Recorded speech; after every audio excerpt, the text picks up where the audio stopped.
Good morning. Raj Rajesh Institute का YouTube channel पर आप लोग का स्वागत है। मैं राज राजेश आपको आज एक सेट बतलाऊंगा रीजनिंग का, जो आपके सीरीज़ में 38वां सेट होगा।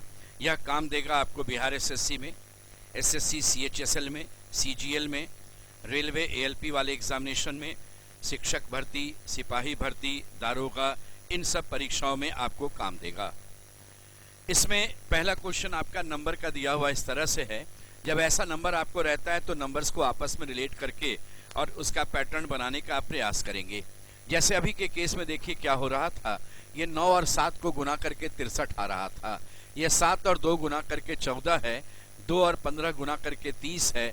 तो 15 और 9 को गुना करेंगे तो 15 गुना 9 135 हो जाएगा। अगले क्वेश्चन में आपका दिया गया, एक महिला की ओर संकेत करते हुए उर्मी ने क्या कहा कि वह का मतलब हो गया महिला, मेरे का मतलब हो गया उर्मी। उर्मी के पिता के इकलौते बेटे, उसके पिता का इकलौता बेटा उर्मी मेल या फीमेल नहीं मालूम, तो उसका भाई माने या स्वयं माने।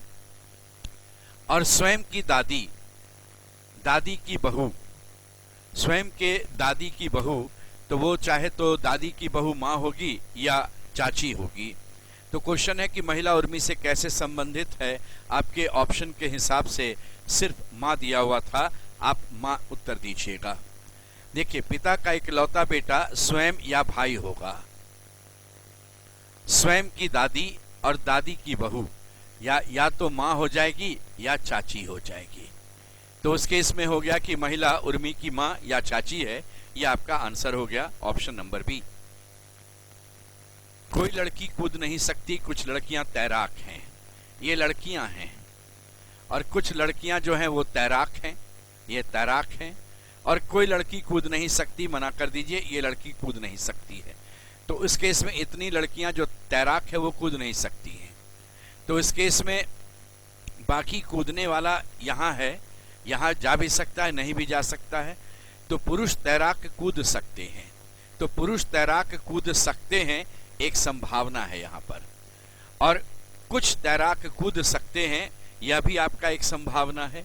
लेकिन आपके क्वेश्चन में पुरुष और महिला ऐसा कुछ मेंशन नहीं था किया हुआ। इस कारण से ये एक नया टर्म होने के कारण इसे उत्तर नहीं देंगे और ये हमारा आंसर होगा कुछ तैराक कूद सकते हैं। केवल निष्कर्ष 2 अनुसरण करेगा। Error, blunder. एरर है, ब्लंडर, यानी दोनों आपका एक ही तरह का चीज है। तो उस केस में समान अर्थ वाला है, तो ये स्प्लेंडिड हो जाएगा, जो एक्सेलेंट रहेगा। इस केस में आपको डिक्शनरी में अरेंज करना है। पहला अक्षर बी सब में है, दूसरा में ए से होगा यानी 4 से शुरू होगा। फिर आई आर एल है तो आई आ जाएगा, आई आर है, डी है, यहाँ टी है तो डी पहले जाएगा, टी बाद में, यानी 412 यही विकल्प है। टिक करके आगे बढ़ जाइए, आगे जरूरत नहीं है। वैसे एल पहले जाएगा, आर बाद में जाएगा, तो ये 5 और 3 होगा। यदि उर्दू संस्कृत इतिहास भौतिकी और अर्थशास्त्र को क्रमशः भौतिकी इतिहास उर्दू अर्थशास्त्र संस्कृत के नाम से जानते हैं, तो न्यूटन जो थे वह भौतिकी के थे। और भौतिकी यहाँ पर 1 2 3 4 चौथे क्रम में है, तो 1 2 3 4 चौथे क्रम पर अर्थशास्त्र है। आंसर हो गया ऑप्शन नंबर डी। कुछ बल्ले गेंद हैं, सभी रैकेट मेज है, सभी गेंद रैकेट है।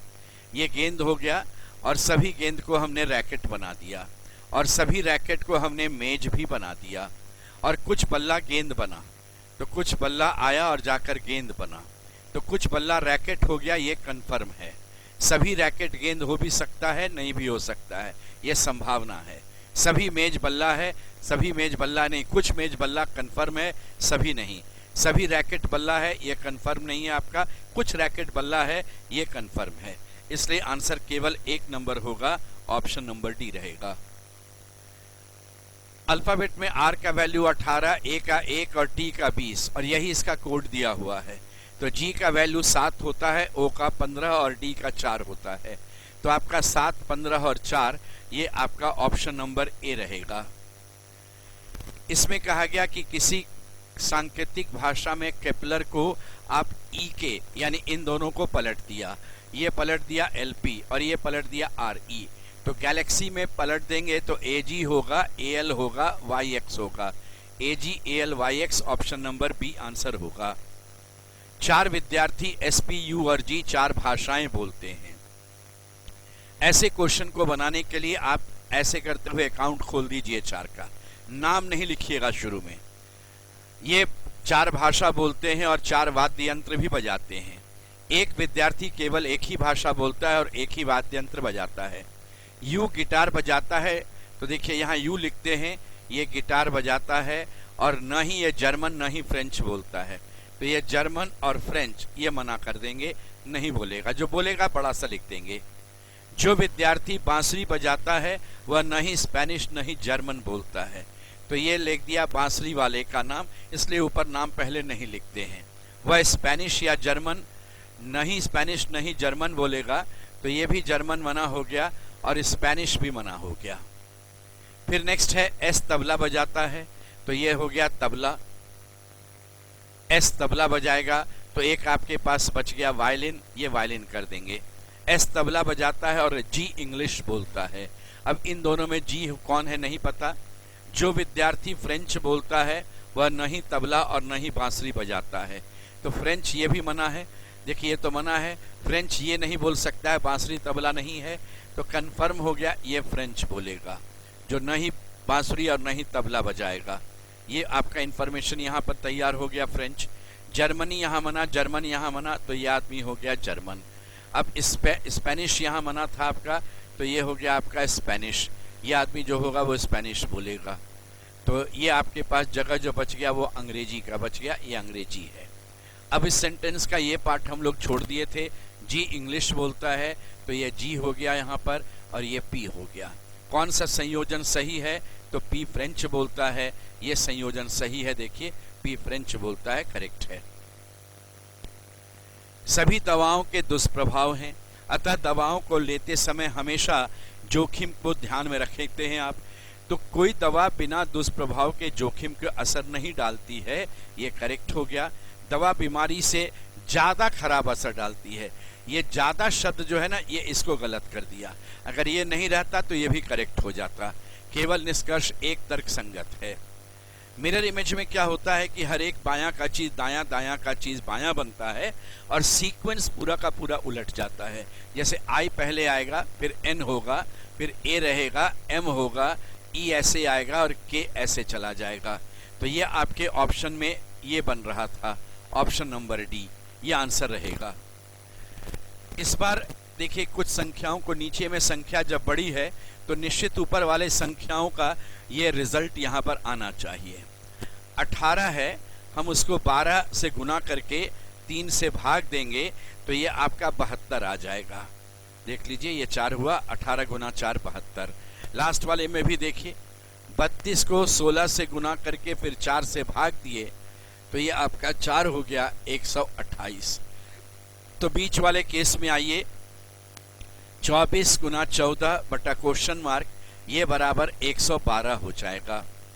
आप 14 से इसको भाग दीजिएगा, ये 8 बार जाएगा, तो और ये 8 से यहाँ जाएगा 3 बार, तो क्वेश्चन मार्क बराबर 3 हो जाएगा, ऑप्शन नंबर बी।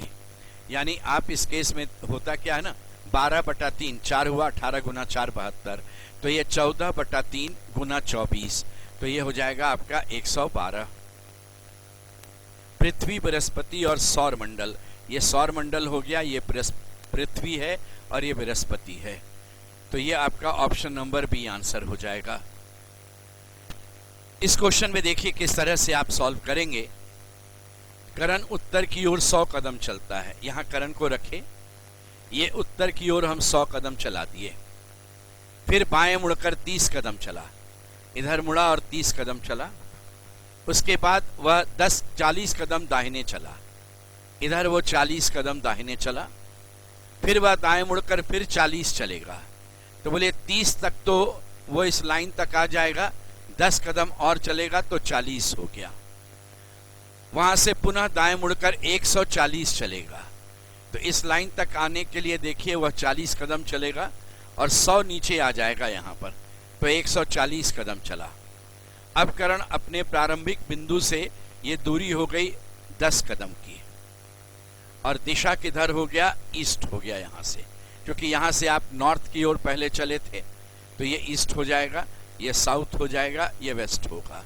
तो आंसर है 10 कदम पूरब रहेगा। अपने प्रारंभिक बिंदु से कितनी दूरी पर है? तो 10 कदम और पूरब दिशा में है। किसी समूह में 15 व्यक्ति थे, उन्होंने एक दूसरे से हाथ मिलाया, कुल कितनी बार हाथ मिलाया जाएगा? एक बार हाथ मिलाने में 2 व्यक्तियों की आवश्यकता होती है, इसलिए इसको हम लोग लिखते हैं 15C2। कुल व्यक्ति ऊपर लिखाएगा और एक समूह बनने में जितने की आवश्यकता है नीचे लिखेंगे। 15C2 सॉल्व होता है 15 गुना 14। यहाँ 2 लिखा है तो 2 ही टर्म लिखाएगा, डिवाइडेड बाय 2 गुना 1। ये 7 बार हो गया, 15 गुना 7 105, यानी कुल 105 बार हाथ मिलाया गया। दिए गए श्रृंखला में आपसे कहा गया कि बतला देना इसमें नेक्स्ट नंबर क्या होगा, ये बतलाना है आपको। ये आपका 1 का क्यूब प्लस 3 है, ये 2 का क्यूब प्लस 3 है, 3 का क्यूब में 3 जाता है, 4 के क्यूब 64 में 3 जोड़ देंगे, 5 के क्यूब 125 में 3 जोड़ देंगे, तो 6 का क्यूब 216 में 3 जोड़ देंगे, तो ये 219 हो जाएगा। Option number A. इसमें एक पेंटागन के बेस पर 2 विंग लगा हुआ है। सफेद से काला विंग क्लॉकवाइज है, सफेद से काला विंग क्लॉकवाइज है, सफेद से काला विंग देखिए इसी बेस पर क्लॉकवाइज है, यहाँ सफेद से काला एंटी क्लॉकवाइज है, ये अलग हो गया। ऑप्शन नंबर बी आपका आंसर हो गया। 3 दिसंबर 1999 यानी 3/12/1999 ये रविवार था। तो 3 जनवरी 2000, 3/1/2000 कौन सा दिन है ये आपसे पूछे। तो देखिए इस केस में दिसंबर महीना में 28 दिन बचा हुआ है और जनवरी में 3 तारीख, तो 3 दिन और हुआ। दिसंबर 31 का होता है, 31 में 3 हट गया, 28 बचा, 28 और 3 31 हो गया। इस 31 को जब 7 से भाग देंगे, 7 चक 28, 3 रिमाइंडर। आपको सिर्फ शेष से मतलब है, 3 शेष होगा। भविष्य की बात करता है, इससे रविवार में 3 जोड़ दीजिए, सोमवार, मंगलवार और बुधवार। ये आंसर हो गया। रविवार में 3 जोड़ दिए, बुधवार आपका आंसर रहेगा। विमल और कमल पियानो और गिटार में अच्छे हैं। इस केस में नाम लिख लेते हैं, ये विमल और ये कमल। ये पियानो में और गिटार में, ये दोनों में अच्छे हैं। इसके बाद है रीमा और सीमा, हॉकी और गिटार में अच्छे हैं। ये रीमा है, देख लीजिए, और ये सीमा है। ये गिटार में भी अच्छे हैं और हॉकी में भी अच्छे हैं। इसके बाद दिया हुआ है रीमा, कोमल और रीना। तो रीमा लिखा हुआ है, यहाँ कोमल लिखते हैं और यहाँ रीना लिखते हैं। रीमा, कोमल और रीना हॉकी और शतरंज में अच्छे हैं। तो यहाँ पर रीमा हॉकी भी है, शतरंज चेस हो गया, कोमल भी हॉकी है, चेस है, और रीना भी हॉकी है और चेस है।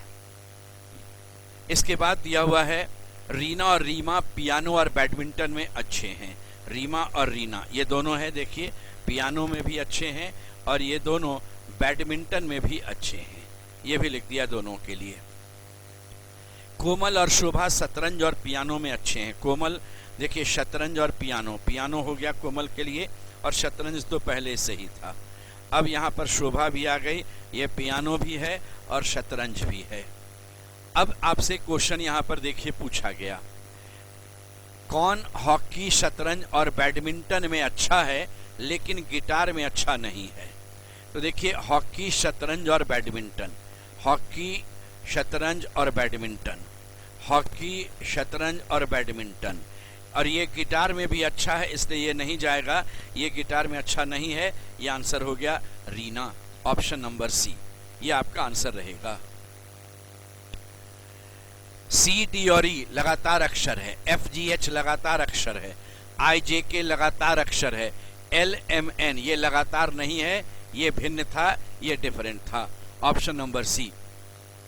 लेखक कलम से लिखता है और शल्य चिकित्सक जो है यानी सर्जन जो है वह नश्तर यानी आपका औजार होता है जिससे वह ऑपरेशन करता है।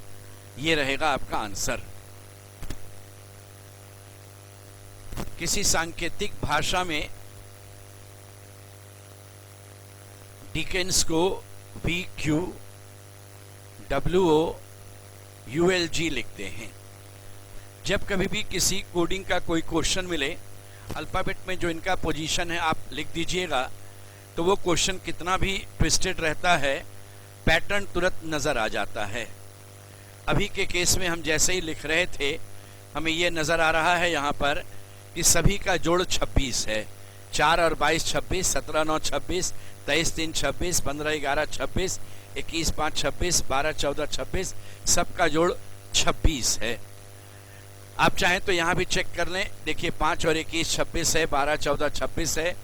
तो क्वेश्चन क्या पूछा गया, बाएं से पांचवा अक्षर, तो 1 2 3 4 5 यानी R 18 होता है, इसमें 8 जोड़ेंगे तो 26 होगा। 8 का मतलब H हो जाएगा, आंसर H रहेगा जो R का कोड होगा अभी के केस में। 72 $20 ये बराबर 46। तो करना क्या है, 72 और 20 को जोड़ दिए, ये 92 हुआ, 2 से भाग दे दिए, ये 46 है। 1 और 27 जोड़ेंगे 28, 2 से भाग देंगे 14, 10 और 44 जोड़िएगा तो ये आपका 44 और 10 54, और 2 से भाग देंगे ये 27 हो जाएगा। Option number C. भारतीय लोग अच्छी नौकरियां पाने के लिए विदेश जाते हैं। यहाँ नहीं मिलता होगा इसलिए तो वहाँ जाते हैं। इसलिए देखिए लैंग्वेज के हिसाब से भारतीय लोग किस लिए विदेश जाते हैं, तो अच्छी नौकरियां पाने के लिए, यानी भारत में अच्छी नौकरी के अवसरों का अभाव है, ये करेक्ट है। और जब विदेश जाते हैं तो इस एजम्पशन के साथ कि उन्हें अच्छी नौकरी मिल जाएगी, विदेश में भारतीयों को अच्छी नौकरी मिल सकती हैं, एजम्पशन तो बोल ही रहा है, आंसर हो गया धारणा है। 1 नंबर भी करेक्ट, तो 1 और 2 दोनों निहित है, ऑप्शन बी आंसर हो जाएगा। तो ये आपका एक सेट था रीजनिंग का, जो आपको Bihar SSC, SSC, CHSL, CGL इन सभी में काम देगा। ऐसे ही हम लोग आगे और बढ़ते चलेंगे। आज यहीं तक, धन्यवाद।